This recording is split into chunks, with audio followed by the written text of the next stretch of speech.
హల్లెలూయా. దేవునికి మహిమ కలుగును గాక. ఆమేన్. ప్రభువైన యేసుక్రీస్తు నామంలో మీకందరికీ వందనాలు, శుభాలు. పరిశుద్ధ దినం, ఆరాధనా దినం. దేవుణ్ణి ఆరాధించువారు ఆత్మతో సత్యంతో ఆరాధింపవలనని దేవుని వాక్యం చదివించిన రీతిగా మనల్ని మనం దేవునికి కనపరుచుకుందాం. దేవుడు చేసిన మేళ్లను బట్టి దేవునికి కృతజ్ఞతలు. కలిసి దేవుణ్ణి ఆరాధిద్దాం. పాటల ద్వారా ఆరాధన ప్రారంభించుకుందాం. హల్లెలూయా. హల్లెలూయా.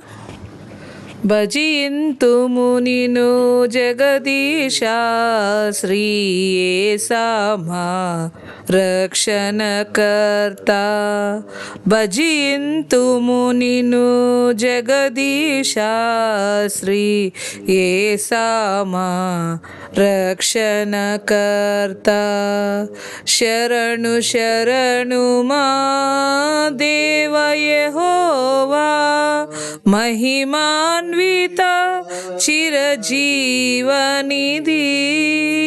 శరణు శరణు మా దేవ యెహోవా మహిమాన్విత చిరజీవనిధి. భజింతుము నిను జగదీశ శ్రీ యేసమా రక్షణకర్త. విమల శరాపులు దూతగణంబులు చూడగలేని తేజోనిధివే. విమల శరాపులు దూతగణంబులు చూడగలేని తేజోనిధివే. మాయగములకై సిలువ మ్రానుపై దీనుడవై మరణించితివే. మాయగములకై సిలువ మ్రానుపై దీనుడవై మరణించితివే. శరణు శరణు మా దేవ యెహోవా మహిమాన్విత చిరజీవనిధి. శరణు శరణు మా దేవ యెహోవా మహిమాన్విత చిరజీవనిధి. భజింతుము నిను జగదీశ శ్రీ యేసమా రక్షణకర్త. ప్రప్రథముడమరి కడపటివాడా మృతుడై బ్రతికిన నిరత నివాసి. ప్రప్రథముడమరి కడపటివాడా మృతుడై బ్రతికిన నిరత నివాసి. నీ భజనయే మా జీవాధారం చేకొనవే మా స్తుతి ధూపం. నీ భజనయే మా జీవాధారం చేకొనవే మా స్తుతి ధూపం. శరణు శరణు మా దేవ యెహోవా మహిమాన్విత చిరజీవనిధి. శరణు శరణు మా దేవ యెహోవా మహిమాన్విత చిరజీవనిధి. భజింతుము నిను జగదీశ శ్రీ యేసమా రక్షణకర్త. హల్లెలూయా.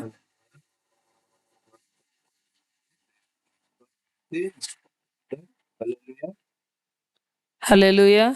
నీవు చేసిన ఉపకారములకు నేనేమి చెల్లింతును. నీవు చేసిన ఉపకారములకు నేనేమి చెల్లింతును. ఏడాది దూడలనా వేలాది పొట్టేళ్ళన ఏడాది దూడలనా వేలాది పొట్టేళ్ళన నీవు చేసిన ఉపకారములకు నేనేమి చెల్లింతును మరణ పాత్రుడనయ్యున్న నాకై మరణించితివి సిలువలో మరణ పాత్రుడనయ్యున్న నాకై మరణించితివి సిలువలో కరుణ చూపి నీ జీవ మార్గాన నడిపించుము యేసయ్యా కరుణ చూపి నీ జీవ మార్గాన నడిపించుము యేసయ్యా ఏడాది దూడలనా వేలాది పొట్టేళ్ళన ఏడాది దూడలనా వేలాది పొట్టేళ్ళన నీవు చేసిన ఉపకారములకు నేనేమి చెల్లింతును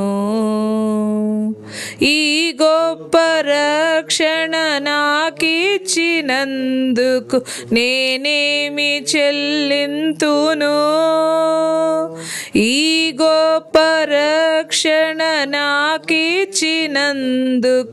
నేనేమి చెల్లింతును కపట నటనలు చాలించి హృదయాన్ని నీకిచ్చిన చాలునా కపట నటనలు చాలించి హృదయాన్ని నీకిచ్చిన చాలునా ఏడాది దూడలనా వేలాది పొట్టేళ్ళన ఏడాది దూడలనా వేలాది పొట్టేళ్ళన నీవు చేసిన ఉపకారములకు నేనేమి చెల్లింతును హల్లెలూయా దేవునికి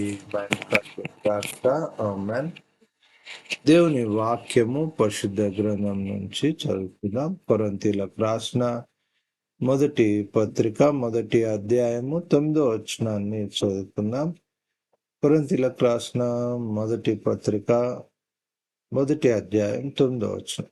reverend G persists Victor pastor గారు చదివి వినిపిస్తారు. వాక్యం చదువుతుండగా మనం విచారణ చేద్దాం. దేవుని వాక్యము పరిశుద్ధిద్దాం.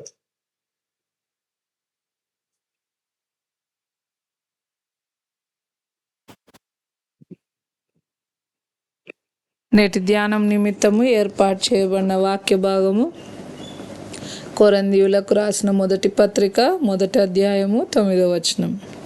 The scripture portion for this hour of meditation is from 1 Corinthians 1st chapter 9th verse. మన ప్రభువైన యేసు క్రీస్తు అను తన కుమారుని సహవాసమునకు మిమ్మును పిలిచిన దేవుడు నమ్మతగిన వాడు. దేవుడు తన వాక్యంలోని జ్ఞానమును ఆశీర్వాదమును మనకు అనుగ్రహించును గాక. ఆమెన్. నే సాగెద యేసునితో నా జీవిత కాలమంతా నే సాగెద యేసునితో నా జీవిత కాలమంతా యేసుతో గడిపేదా యేసుతో నడిచేదా యేసుతో గడిపేదా యేసుతో నడిచేదా పరమున చేరగనే వెళ్ళేదా పరమున చేరగనే వెళ్ళేదా హానోకు వలె సాగేదా నే సాగెద యేసునితో నా జీవిత కాలమంతా. తల్లియే మరచిన తండ్రియే విడచిన, తల్లియే మరచిన తండ్రియే విడచిన, బంధువులే నన్ను వెలివేసిన, బంధువులే నన్ను వెలివేసిన, బలవంతునితో సాగేదా నే సాగేదా యేసునితో నా జీవిత కాలమంతా.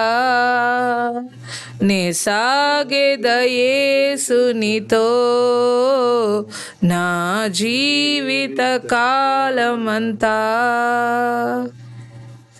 తండ్రి వందనాలు, స్తుతులు, స్తోత్రములు. మీరు చేసిన మేళ్ళను బట్టి వందనాలు, మీరు చూపిన కృపను బట్టి వందనాలు, క్షేమమును మీ కాపుదలను మాకు అనుగ్రహించిన రీతిని బట్టి వందనాలు. నాయనా తండ్రి, ప్రకృతి ఏ విధముగా ఉన్నను ప్రభువా, నిన్ను స్తుతించే భాగ్యము మాలో ప్రతి ఒక్కరికి దయచేసిన రీతిని బట్టి వందనాలు. నాయన పరిస్థితులు ఏ విధంగా ఉన్నను ప్రభువా, మీరిచ్చిన కృపను బట్టి వందనాలు ప్రభువా. నాయన మీరిచ్చు క్షేమమే మేము నాయన తండ్రి రుచి చూసి నాయన నిన్ను స్తుతిస్తున్నాం తండ్రి. మీ కృపను బట్టి వందనాలు ప్రభువా. ప్రార్థనలో ఏకీభవిస్తున్న ప్రతి ఒక్క బిడ్డ మొరను ఆలకించు దేవుడు నాయన. నీ వాక్యం సెలవిచ్చిన రీతిగా ప్రభువా తండ్రి నాయన, నీకు మొరపెట్టినప్పుడు నీవు తప్పక ప్రత్యుత్తరం ఇచ్చు దేవుడవై ఉన్నందుకు వందనాలు ప్రభువా. అడుగుడి మీకు ఇవ్వబడును, తట్టుడి మీకు తెరవబడును, వెతకుడి మీకు దొరుకును, అడుగు ప్రతి వానికి నేను అనుగ్రహించు దేవుడు నన్ను తెలియజేసిన నీ మాటను బట్టి వందనాలు చెల్లిస్తున్నాం తండ్రి. మీరు మాట్లాడాలని ఇష్టపడుతున్న మాటలను ప్రభువా తండ్రి మాతో తేట తెల్లంగా మాట్లాడండి. అర్థం చేసుకోవటానికి, గ్రహించటానికి మాకు యోగ్యతను అనుగ్రహించండి ప్రభువా. నీ దాసుని మీ సిలువ చాటును మరుగుపరుచుకొని మీ నోటి బూరగా వాడుకునండి. మీ దాసుని కుటుంబాన్ని మీరు ఆశీర్వదించండి. మీ కృపలో భద్రపరచమని కోర్చు ప్రభువా తండ్రి. ప్రతి విషయం మీ దయగల హస్తాలకు అప్పగిస్తూ వారమంతట్లో మీ కృపా కాపుదల మాలో ప్రతి ఒక్కరితో రాని మునాయన తండ్రి. స్తుతులు స్తోత్రములు చెల్లిస్తూ యేసు నామంలో ప్రార్థించి వేడుకొంచున్నాం తండ్రి. ఆమెన్. దేవునికి ప్రభువైన యేసుక్రీస్తు నామంలో మీకు అందరికీ పరిశుద్ధ దిన శుభములు, ఆశీర్వాదములు.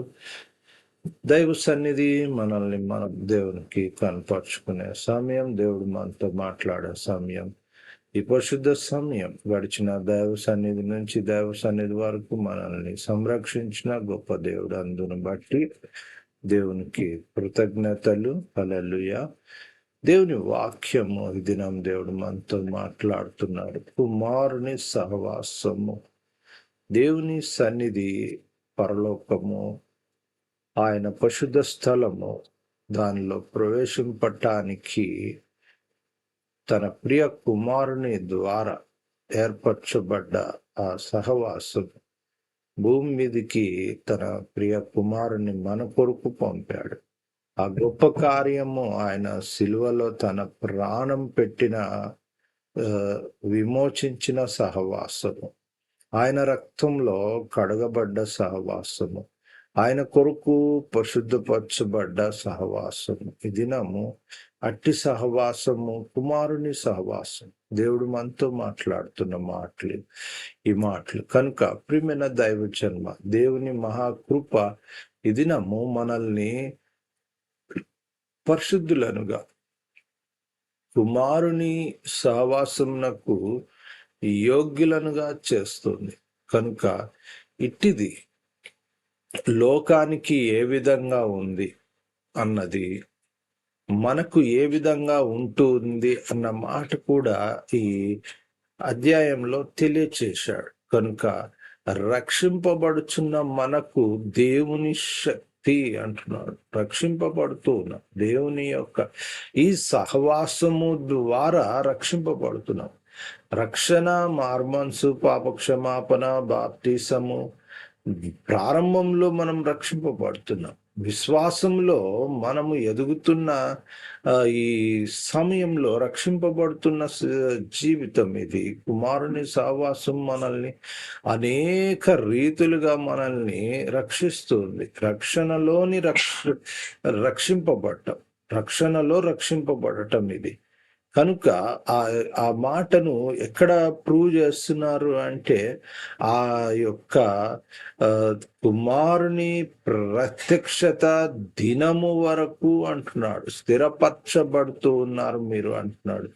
ఆ మాటను బట్టి విశ్వాసంలో రక్షింపబడ్డ జీవితాలు అవి ఎంత వరకు మనము స్థిరపరచబడుతూ ఉన్నాము అన్నది చాలా ప్రాముఖ్యమైంది. ఈ దినం దేవుడు మనతోని మాట్లాడుతున్న మాట స్థిరపరచబడటం. ఎంతవరకు స్థిరపరచబడుతూ ఉన్నాము అన్న మాటలు మనం గాన గమనిస్తే, యేసుక్రీస్తు దినమందు మీరు నిరపరాధులై ఉండునట్లు అంతము వరకు ఇక్కడ మనం గమనించాలి. యేసుక్రీస్తు యొక్క ప్రత్యక్షత ఒకటి, అది భూమి మీద నుంచి తన సహవాసమును దేవుడు ఎత్తుకొని వెళ్ళే సమయం. అంతము అంటే ఈ సృష్టి నాశనం అయిపోయే తీర్పు దినం. కనుక ఈ రెండిటిని మించినది ఆయన సహవాసము, అందు నుంచి తప్పింపబడే జీవితం. అందుకనే అక్కడ రాస్తున్న మాట, యేసుక్రీస్తు దినమందు మీరు నిరపరాధులయ్యున్నట్లు. అంటే ఎత్తబడే ఒక అవకాశం, యోగ్యత, అర్హత, ఈ సహవాసం, ఆ యేసుక్రీస్తు యొక్క సహవాసము అన్నది ఎందుకు అంటే నిరపరాధులనుగా మిమ్మల్ని ఎంతవరకు అంటే అంతం వరకు ఆయన మిమ్మును స్థిరపరచును. మనల్ని నిరపరాధులనుగా స్థిరపరచాలని చాలా తాపత్రయపడుతుంది దేవుని సన్నిధి. కనుక ఇది రక్షింపబడుచున్న మనకు శక్తి అయి ఉన్నది అంటున్నాడు. కనుక ఆ కుమారుని సహవాసము, మన ప్రభువైన యేసుక్రీస్తు అను తన కుమారుని సహవాసము అన్నాడు. ఇక్కడ దీంట్లోనికి తండ్రి అయిన దేవుడు, అందుకని అక్కడ మిమ్మును పిలిచిన దేవుడు నమ్మదగిన వాడు అంటున్నాడు. నమ్మదగిన దేవునికి బహు నమ్మకమైన దాసునిగా, కుమారునిగా, సేవకునిగా, కుమార్తెగా నువ్వు ఈ లోకంలో ఆయన యొక్క స్వరూపంలో నువ్వు జీవించాలి అంటున్నాడు. ఇక్కడ మనం గాన గమనిస్తే ఈ ఆయన ప్రత్యక్షత ఒక ప్రాముఖ్యమైన రెండవ అంశం ఏంటిది అంటే ఆయన ప్రత్యక్షత కొరకు ఈ కుమారుని యొక్క సహవాసము సిద్ధపరచబడుతుంది. ఎందుకని ఆయన ప్రత్యక్షమైనప్పుడు ఆ సహవాసం ఎత్తబడుతుంది. ఎత్తబడే సంఘము అని చాలాసార్లు మనం వింటూ ఉంటాం.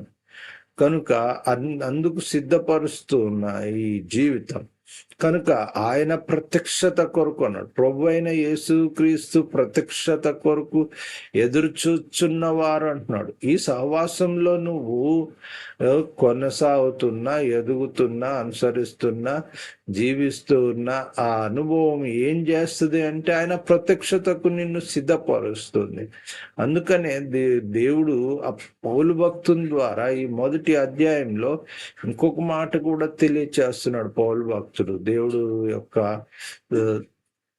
జ్ఞానమును మనకు అనుగ్రహించాడు. అందుకని ఆయన ఏమన్నాడు, సమస్త ఉపదేశమును సమస్త జ్ఞానములోను మీరు ఐశ్వర్యవంతులైతిరి అంటున్నాడు. ఐశ్వర్యవంతులు అన్న రెండో మాట, ప్రత్యక్షత అన్నది మొదటి మాట. ఇప్పుడు రెండో మాట ఏంటిది అంటే ఐశ్వర్యవంతులను చేస్తుంది. దేవుని యొక్క ఆ కుమారుని సహవాసము మనల్ని ఏం చేస్తుంది అంటే ఐశ్వర్యవంతులనుగా చేస్తుంది. సమస్త ఉపదేశంలోనూ సమస్త జ్ఞానంలోనూ ఐశ్వర్యవంతులనుగా చేస్తుంది. మూడో మాట ఏంటిది అంటే కృతజ్ఞతాస్తుతులు. ఇవన్నిటిని బట్టి పౌలు భక్తుడు కృతజ్ఞతాస్తుతులు చెల్లిస్తున్నాను అంటున్నాడు. ఎందుకొరకు? నా దేవునికి ఎల్లప్పుడూ కృతజ్ఞతాస్తుతులు చెల్లించుచున్నాను అంటున్నాడు. అంటే సహవాసంలో ఈ కుమారుని యొక్క సహవాసము దేవుని శక్తి అయి ఉన్నది కనుక ఆ దేవుని శక్తి దేవుడు చేసిన ప్రతి మేలును బట్టి కృతజ్ఞతాస్తుతులు చెల్లించే ఆ ఆ అలవాటును, లేకపోతే ఆ యొక్క నడిపింపును మనకు అనుగ్రహిస్తుంది. కుమారుని యొక్క సహవాసం మనకు అనుగ్రహిస్తున్న మూడవ ఆ ఆధిక్యత లేకుంటే ఆశీర్వాదం ఏంటిదంటే దేవునికి కృతజ్ఞతాస్తుతులు చెల్లించడం. ఇందులో నాలుగో మాట, ప్రాముఖ్యమైన మాట ఏంటిది అంటే, నువ్వు ఐశ్వర్యవంతుడవు గనుక నువ్వు ఉండాల్సిన ఒక ఆ, ప్రాముఖ్యమైన లక్షణము లేకుంటే క్వాలిటీని అక్కడ తెలియజేస్తున్నాడు. ఏంటిది అంటే వాక్చాతుర్యము లేకుండా అంటున్నాడు. మరి ఈ వాక్చాతుర్యం లేకుండా నువ్వు చేయాల్సిన పని ఏంటి అంటే, సువార్తను ప్రకటించేటందుకు నిన్ను నిర్ణయించాడు. ఆయన గురించి చెప్తున్నాడు. కానీ రక్షింపబడిన ప్రతి బిడ్డ క్రీస్తును గూర్చిన, అందుకని అక్కడ ఈ అధ్యాయంలో మనం గమనిస్తే గాన సిలువ వేయబడిన క్రీస్తును గూర్చి మేము సాక్ష్యం ఇచ్చుచున్నాము అంటాడు. కనుక అంటే దాని అర్థం ఏంటి? రక్షింపబడ్డా విమోచింపబడ్డా క్రీస్తులో సహవాసము, ఆ కుమారుని సహవాసంలో చేర్చబడ్డ బాధ్యత వాళ్ళది ఏంటి అంటే సాక్ష్యం ఇవ్వగలగాలి. ఏం సాక్ష్యము అంటే దాన్ని సువార్త ప్రకటించటము అంటున్నాం. మనం గమనించాలి, క్రీస్తు యొక్క సాక్ష్యమే సువార్త ప్రకటన. కనుక అక్కడ మన సొంత సాక్ష్యం కాదు, వ్యక్తిగత సాక్ష్యం వేరే. ప్రభువైన యేసుక్రీస్తును, అందుకే సిలువ వేయబడిన క్రీస్తును గూర్చి సాక్ష్యం ఇచ్చుచున్నాం అంటున్నారు. కనుక ప్రియమైన దైవజనం, అక్కడ రాసిన మాట ఏంటిది అంటే వాక్చాతుర్యము లేకుండా. ఇక్కడ మనం ఒక కరెక్షన్ చాలా ఇంపార్టెంట్. దేవుడు మనల్ని జ్ఞానంలో ఐశ్వర్యవంతులంగా చేసినాక వాక్యాన్ని చదివి గ్రహించగలిగే ఉపదేశంలోనికి మనము నడిపింపబడాలి. వాక్యం బాగా ఇంపుగా చెప్తేనే బాగా చెప్పినాడు అనటం, లేదంటే దాంట్లో లోకాన్ని చొప్పించకపోవటము, దాన్ని వాక్యానుసారంగానే వాక్యాన్ని చెప్పడం, మనకు అర్థం కాల, సరిగ్గా చెప్పలేదు. ఇలాంటి భావంలోని మనం ముందుకు పోతున్నాం.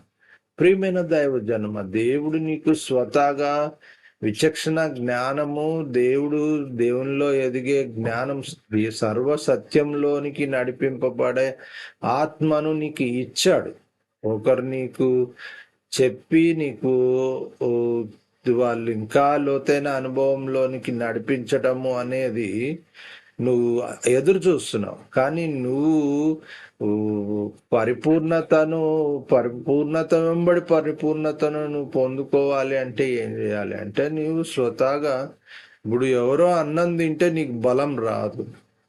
నువ్వు అన్నం తిని నువ్వు దాన్ని అరిగించి దాని శక్తిని నీ శరీరం వాడుకుంటే నీకు బలం వస్తుంది.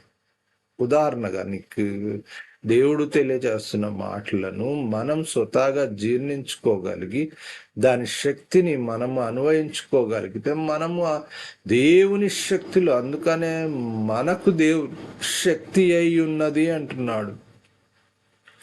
వారికి దేవుని శక్తి అయి ఉన్నది అన్నది మనం చూస్తున్నాం. ఎవరికి?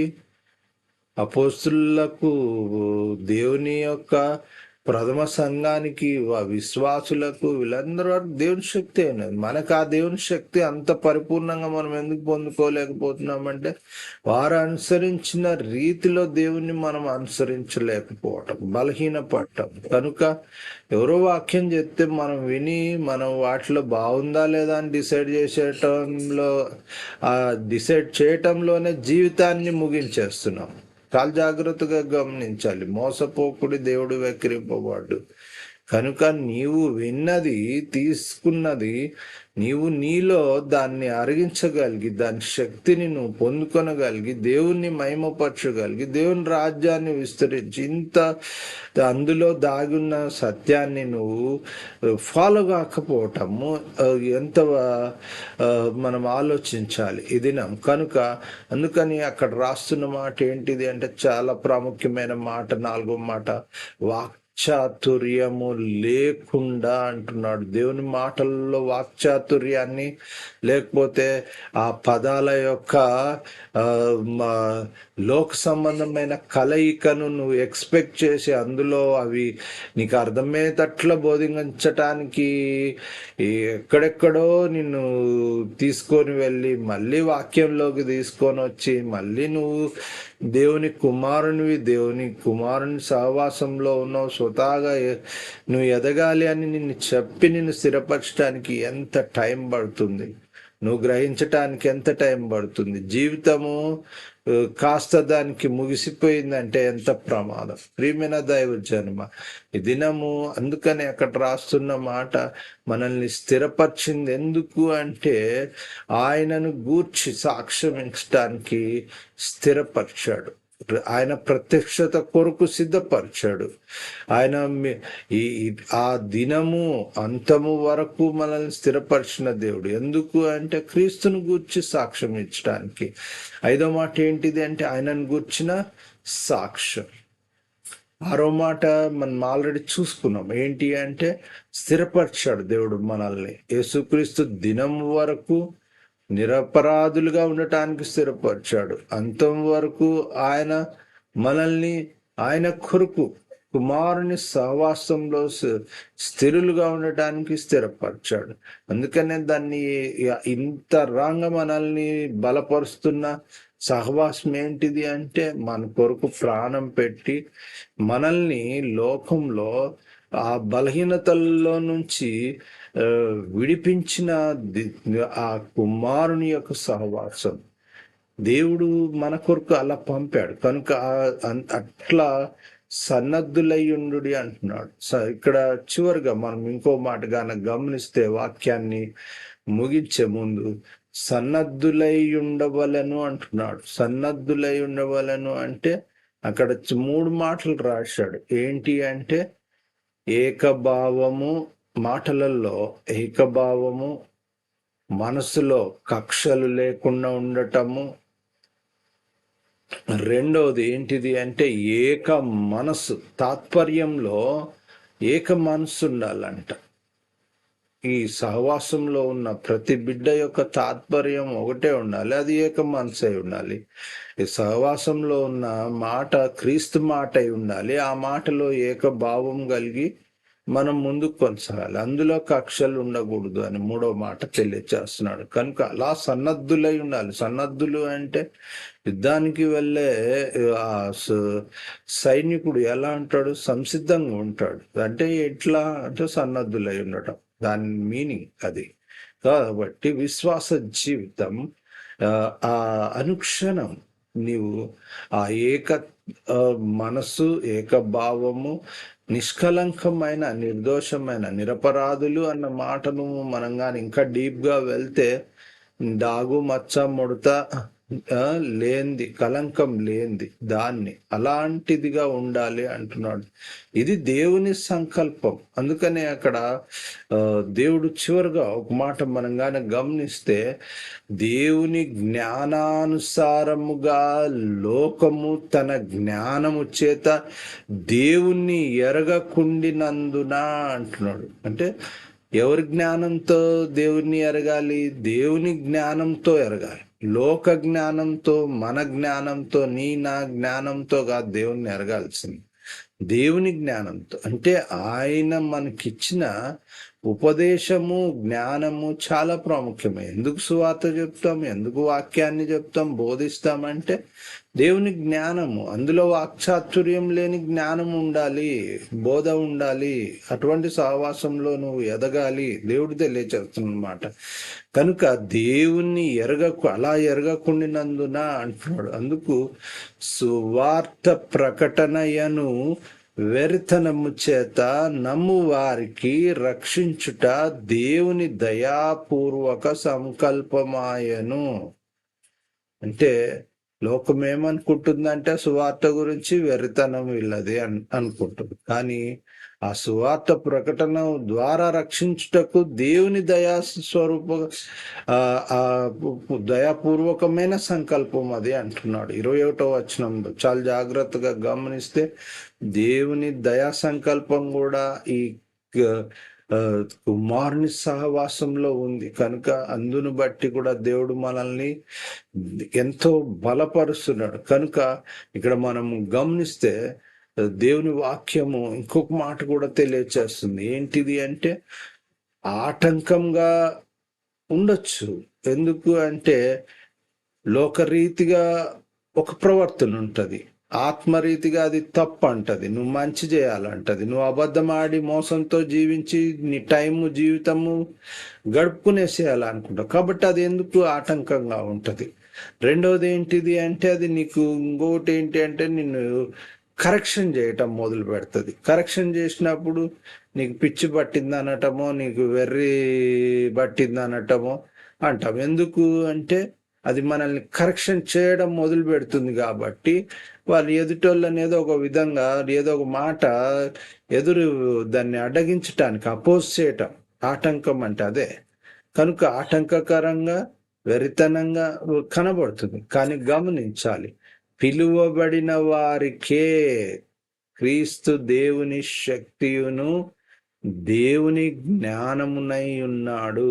అంటే ఆ సహవాసం, కుమారుని సహవాసంలోనికి నీవు అంగీకరింపబడి, నడిపింపబడి, పిలువబడి, స్థిరపరచబడి కొనసాగిస్తున్న జీవితము ఏం చేస్తుందంటే దేవుని శక్తియును దేవుని జ్ఞానమునై ఉండి బలపరుస్తుంది. అందును బట్టే ప్రారంభంలోనే మాటలు గాన మనం ఈ అధ్యాయంలో గమనిస్తే గాన అక్కడ రాస్తున్న మాట ఏంటిదంటే పరిశుద్ధపరచబడిన వారై, పరిశుద్ధులుగా ఉండుటకు పిలువబడిన వారికై అంటారు. అక్కడ ఇంకొకటి ఏంటిది అంటే ఆ నామమును బట్టి ప్రార్థించు వారికి అంటున్నాడు. ప్రార్థించు వారికి అంటున్నాడు. అంటే ఇక్కడ ఇంకా ఒక గొప్ప ఆధిక్యతను దేవుడు అనుగ్రహించాడు ఈ కుమారుని సహవాసంలోని తన అనుభవపూర్వకంగా పౌల్వక్తు తెలియచేస్తున్నాడు. కనుక దేవుని యొక్క శక్తిలో మనం వర్ధిల్లటానికి, అందుకనే ఆ దేవుని యొక్క సువార్త వాక్చాతుర్యం లేకుండా పిలువబడిన వారికి దేవుని శక్తిగా, అందుకనే మనకు అది దేవుని శక్తి అయి ఉన్నది అంటున్నాడు. మనకు అంటే రక్షింపబడుచున్న వారికి దేవుని శక్తి అయి ఉన్నది, లోకంలో నశించున్న వారికి వెరితనంగా ఉన్నది అంటున్నాడు దేవుని వాక్యం. కనుక ప్రియమైన దైవ జనమ, దేవా నీవు నాకు దేవుని శక్తి అయి ఉన్నావు, జ్ఞానమును ఆత్మ నడిపింపు ఎన్నో ఉన్న బిడ్డలు తల్లోంచి కళ్ళు మూసుకుందాం. ముగింపు ప్రార్థన, దైవాశీర్వాదం, ప్రభు నేర్పిన ప్రార్థన, సెలవు కీర్తనతో పరిశుద్ధ దినం దైవ సన్నిధి ఆరాధన ముగించుకుందాం. ప్రార్థనలో ఏకీభవిద్దాం. తల్లోంచి కళ్ళు మూసుకుందాం, ప్రార్థన చేసుకుందాం. పరిశుద్ధుడ మహోన్నతుడ సర్వశక్తి మిక్కిల్ దయా ప్రేమ గొప్ప కనికరంగలైన నీ కృతజ్ఞతలు స్తోత్రాలు. మాతో మాట్లాడిన మాటలను బట్టి కృతజ్ఞతలు. నా నోటి మాటలు మా అందరి హృదయ ధ్యానము మీకు అంగీకార కృతమగును గాక. హృదయంలో వాక్యము ముద్రించండి. జీవితంలో దేవుణ్ణి అయిన తండ్రి అయిన దేవుణ్ణి మేము పరిచే కుమారుని సహవాసంలో వర్ధిల్లే కుమార్తెలుగా తీర్చిదిద్దండి. వాక్యం వింటున్న ప్రతి బిడ్డను మీరు దర్శించండి నాయన. పరిశుద్ధ దినం యొక్క జ్ఞానము, ఆత్మ నడిపింపు నాయన బిడలు పొందుకోవటానికి సహాయం దయచేయండి. అట్టి రీతిగా నీ బిడలను సంధించండి, దర్శించండి, దీవించి ఆశీర్వదించండి. నాయన యేసు రక్తం స్నానంలో ప్రోక్షిస్తున్నాం. దహించు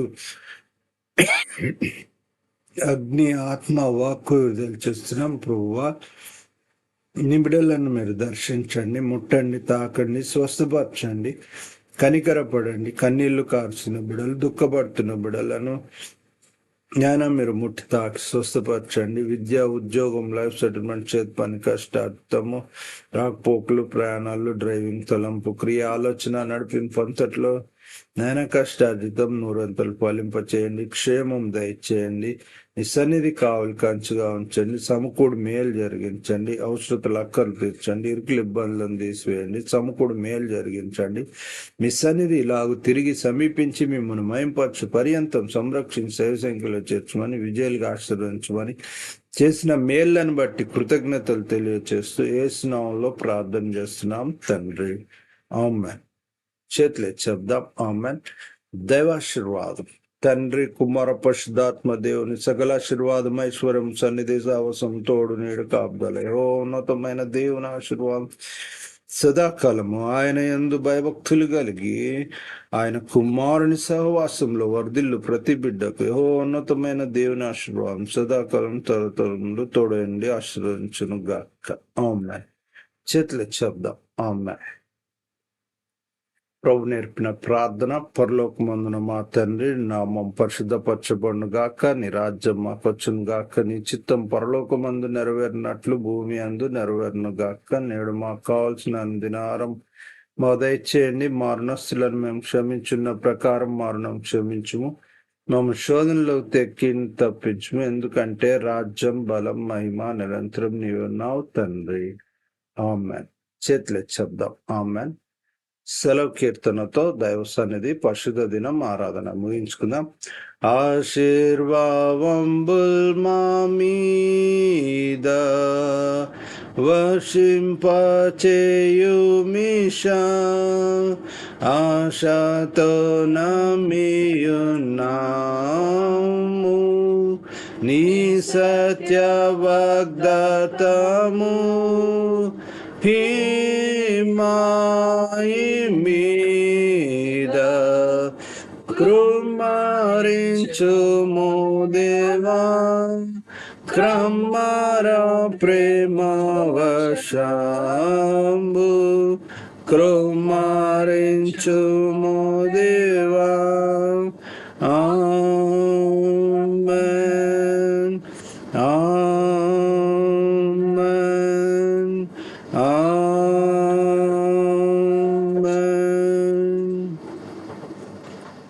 హల్లెలూయా.